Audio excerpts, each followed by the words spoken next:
Có thể là ông Thành Lộc đóng sân khấu thì hay, nhưng mà chưa chắc lên tiếng ổng hay, cho nên người ta đã chọn một phương án 2. Chỉ cái điều hơi giỡn chút là khi chọn phương án 2 mà không báo cho mình biết thôi.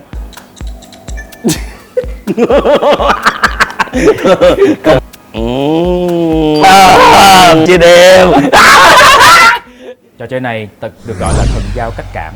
Nếu anh Thành Lộc với Dustin thua thì chúng uống một trong những ly nước thần thánh này. Xe ra mình uống hay là Không, mỗi người người một ly. Anh có đồng ý không? Bây giờ mà có không đồng ý thì cũng em đâu có cho anh đi ra khỏi cái chỗ quay này đâu, đúng không? Ok, sau khi em đọc cái chủ đề này trong 3 giây, mình sẽ nói ra cái điều thuộc trong chủ đề đó. Nếu mình nói giống nhau, cả hai đứa mình thoát. Nếu mà mình nói khác nhau thì mỗi đứa sẽ chọn một ly. Thần giao cách cảm bắt đầu. Bún đậu ăn với gì? 1, 2, 3 mắm tôm. Yeah. Từ từ, 1, 2, 3 đã. Quên 1, 2, 3 rồi. Nghĩ đến gì đã thấy chua? 1, 2, 3 xoài. Chanh với chua chứ xoài nó cũng có xoài ngọt mà. Dạ tại em bị ăn xoài chua rồi cho nên là em chịu. Rồi tụi mình dính rồi ha, mỗi người ly phun. Mời anh coi lên chọn ly nào trước. Đó. Vậy thôi. Vô anh. Nhắc đến Cần Thơ mọi người hay nghĩ đến gì? 1, 2, 3 Con gạo. gái. Người ta nói con gái Cần Thơ gì đó. Người ta cái câu người ta là Cần Thơ gạo trắng nước trong. Ai đi đến đó lòng không muốn về cho nó nhắc đến Cần Thơ là tôi nghĩ tới gạo à. Bạn này lúc nào cũng nghĩ tới Cần Thơ đó. Em nghĩ con gái Cần Thơ rất là đẹp. Con gái Bến Tre cũng đẹp. Đẹp hả? Con gái Hà Nội cũng đẹp, con gái Sài Gòn cũng đẹp, phân biệt con gái Vĩnh Long cũng đẹp, lỗi. đúng không? Mình đã nhắc đến Cần Thơ là người ta phải nói đến gạo chứ trời ơi. Thôi cứ vậy đó mà đó. Gì đó trời. 2, 3. Con vật có 4 chân gần gũi với con người. 1, 2, 3 Chó. Ok. Dạ. Ngày cuối tuần bạn muốn làm gì nhất? 1, 2, 3 Ngủ. xem phim. Thôi xem phim ngày thứ 2, thứ 3 cũng được mà. Chọn trước đi. Chọn ly này. Ly nào cũng vậy. 2, Ba. vô. Chết rét, anh Thành Lộc nãy giờ uống hết rồi. Anh Thành Lộc. Anh uống mấy ly vậy anh khai cho mọi người biết đi. 2 ly. 2 ly liên tiếp nhau. Oh my god. Giọng tớ bắt đầu khàn khàn. Anh Thành Lộc diễn sân khấu là chắc cũng phải hơn 30, hơn hay. Anh nghĩ là hơn 30. Mà tại sao anh lại không theo hát bội và cải lương cùng với gia đình anh? Sau năm 1975 thì cái sự xuất hiện của rất nhiều cái đoàn kịch ở phía Bắc. Bản thân cái thể loại đó Dustin, thể loại kịch nói nó rất là hiện đại, không tránh né những cái vấn đề gai góc của xã hội lúc bấy giờ, đặc biệt như là cái dòng kịch của Lưu Quang Vũ, Nguyễn Khắc Phục, Nguyễn Quang Lập vân vân. Thì cái đó nó phù hợp với bản thân anh vào thời điểm đó. Anh là một chàng trai 18, 19 đôi mươi thì mình rất thích thể hiện cái quan điểm của mình một cách là nghĩ sao là phải nói ra, bộc trực như vậy, bộc trực cái thanh niên. Cho nên anh nghĩ là kịch nói nó là một cái thể loại mà nó mình có thể làm mượn nó để bộc lộ quan điểm của mình được. Đó. Cho nên anh theo cái dòng kịch đó luôn. Anh hát cái lương được nhưng mà không phải là quá xuất sắc, cho nên nếu anh là một ông cát cái lương thì anh sẽ làm ông cát cái lương trung bình, anh tin là như vậy. Thì cho nên cũng nhờ như thế thì bây giờ anh mới là một nghệ sĩ kịch nói hàng đầu, người ta thích. Người ta thích, người ta thích. Liệu sau Thành Lộc sẽ là ai? Không quan trọng, trong nghệ thuật rất khó mà đi so sánh ngôi sao này với ngôi sao kia. Hồi xưa vào cái thời đại mà anh còn là một đứa bé, người ta đã từng nói kỳ nữ kim cương không đứng trên sân khấu thì ai. Người ta cũng nói là nếu nghệ sĩ Thanh Nga nữ hoàng cải lương nằm xuống thì đào đâu ra một Thanh Nga thứ hai. Nguyễn Chánh Tín không đóng phim nữa thì ai bây giờ? Thương Tín rời bỏ màn ảnh thì ai bây giờ? Thì người ta luôn luôn đặt những cái vấn đề để người ta bày tỏ cái sự ngưỡng mộ đối với một ngôi sao cùng thời đại với họ. Nhưng mà rõ ràng là trái đất vẫn quay, con người ta vẫn sống và tồn tại, cây già thì măng mọc. Sẽ không có Kim Cương, sẽ không có Nguyễn Chánh Tín, sẽ không có Thanh Nga, nhưng mà sẽ có những cái ngôi sao mới mọc lên. Trong cái góc nhìn của anh thích những nghệ sĩ trẻ nào? Anh cảm thấy họ có triển vọng? Anh chỉ dám nói riêng về cái khu vực của thành phố mình thôi. Anh đã có Quý Bình và Phạm Quỳnh Đông. Cho tới thời điểm này thì anh thấy là hai cái người đó là hai cái người mà anh thích xem họ diễn. Tại vì anh đã từng xem các bạn đó diễn kịch rồi. Tại vì các bạn đó gốc xuất phát là từ sân khấu kịch ra mà. Thì anh thấy các bạn đó đóng diễn xuất rất là tốt.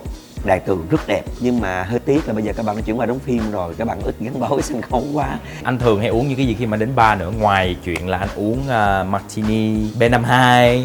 Dustin nói cái anh mới nhớ tới một cái kỷ niệm hồi xưa anh hay đến một cái một cái bar trong một cái khách sạn, thì có một cái cô gái làm bartender ở đó, cho nên đến đó uống nhiều lần, cái cổ mới cái gu anh hay uống nhẹ nhẹ như thế, vẫn có đủ nồng độ mà vẫn có vị trái cây, cái cổ mới pha cho anh uống, cô tặng anh một cái công thức, rồi cô nói nếu anh ngon mà anh thích thì anh có việc đặt tên, đặt cái tên cho cái loại cocktail đó, cái anh mới đặt cái tên của nó là Feeling Lộc. Thật ra nó cũng hay cái chỗ là cái chữ feeling của tiếng Việt mình nó lại đồng nghĩa với cái chữ feeling của tiếng Anh. Feeling hả? Feeling. Feeling là P-H-I-E-U. Dạ, feeling. Tại vì anh trước đó anh có một cái cuộc triển lãm ảnh của anh là tất cả các nhân vật mà anh đã từng đóng qua. Anh chụp thành cái chân dung, anh làm nguyên cái cuộc triển lãm đó để anh bán mấy cái tranh đó, anh làm cho một cái công việc thiện nguyện của anh. Thì cái việc mà một cái người diễn viên mà mình hóa thân ra nhiều cái nhân vật thì đó là một sự feeling.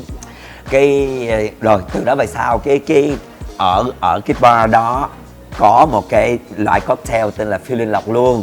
Cái anh mới quảng cáo cho bạn bè anh, thậm chí các bạn ở hải ngoại về chơi luôn. Khi người ta cứ đến đó và người ta cứ kêu cho tôi cái ly Feeling Lộc, thì cái cô đó cổ pha cái đó thì mọi người trời công nhận cái này nó ngon quá. Cho nên sau đó thì cái cô đó có chuyển sang làm cho một cái khách sạn nào khác anh không biết. Đó thì cuối cùng cô không có để lại một cái nốt gì không để lại một cái gì hết, thất truyền luôn, cho nên cái món cocktail đó biến mất. Anh tiếc quá. Em nghĩ là sau chương trình này có thể cô coi thì cô sẽ có thể tìm lại anh đó. Nhưng mà em có một món khác cho anh rồi. Tại vì em biết là anh thích rượu vang. Dạ. Thì anh có bao giờ uống cocktail với rượu vang chưa? Anh chưa bao giờ. Thì mình thử nha. Tất nhiên thành phần chính là rượu vang, em dùng Merlot khoảng chừng 50ml. Sau đó là mình có một chút vodka Smirnoff và một cái loại liquor mà em hay dùng, cái creme de cassis, raspberry puree là bột tử.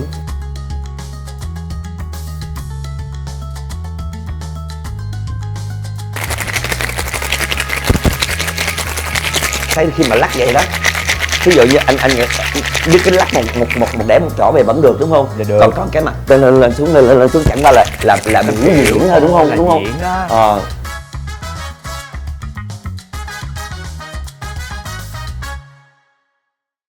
Anh có thể uống được chưa? Chưa, đây mới là cái chính. Có cả những trái dâu này lên nữa. Thank you. Thử đi anh. Tiện thể muốn hỏi anh về cái bộ phim Lô Tô. Em thích Lô Tô, thích từ cái trailer, nhưng mà thực sự khi coi xong thì phải nói là hơi tiếc một tí. Không biết là anh có cái cảm giác giống em không? Nó đẹp quá, hiểu không? Tại vì họ làm nó đẹp hơn mức cần thiết. Theo anh thôi. Tại vì cơ bản nó không phải là phim tài liệu. Nó là một bộ phim truyện, cho nên cái yếu tố nghệ thuật phải được tôn trọng. Mà nghệ thuật thì nó phải, nói chung là nó phải thi vị hóa hơn một chút, nó mới dễ thuyết phục người ta. Đây là tác phẩm của một đạo diễn trẻ, một cái bộ phim điện ảnh đầu tay. Cái điều này nó đáng khích lệ hơn. Tại vì bản thân anh cảm thấy ôi, đạo diễn trẻ lần đầu tiên làm như vậy là ok. Bởi vì sao? Thứ nhất là khi mà anh đi xem cái phim đó, anh đang trong một cái tâm thế anh rất sợ các bạn đó sẽ khai thác vào những cái yếu tố bóng gió, nó quá xàm xí, nó không sạch đẹp, nó không đẹp. Mình hiểu là những cái nhân vật ở trong một cái gánh hát lô tô lưu động như vậy thường là những cái nhân vật không có cái đẹp về mặt thẩm mỹ, hay là nói một cách dễ hiểu á là đó là những người thuộc cái thế giới thứ ba mà bình dân, cho nên nó rất dễ bị khai thác vào những cái tiếng cười dễ dãi, những cái tiếng cười mang tính sinh lý, có nghĩa là chỉ có cười thôi là bỏ. Thì cho nên nó sẽ đi vào những cái kiểu mà thế giới những người đồng tính, mặc đồ bộ, mang dép lê, make up lòe loẹt và buông ra những cái lời tục tằn thô thiển, nói chung là thuộc cái giới bình dân. Nhưng mà may quá là hoàn toàn không, và các bạn đã giữ được, theo anh là đến 90% cái mức độ đẹp cần thiết phải có, và nó tử tế. Cái bộ phim nó được làm một cách tử tế.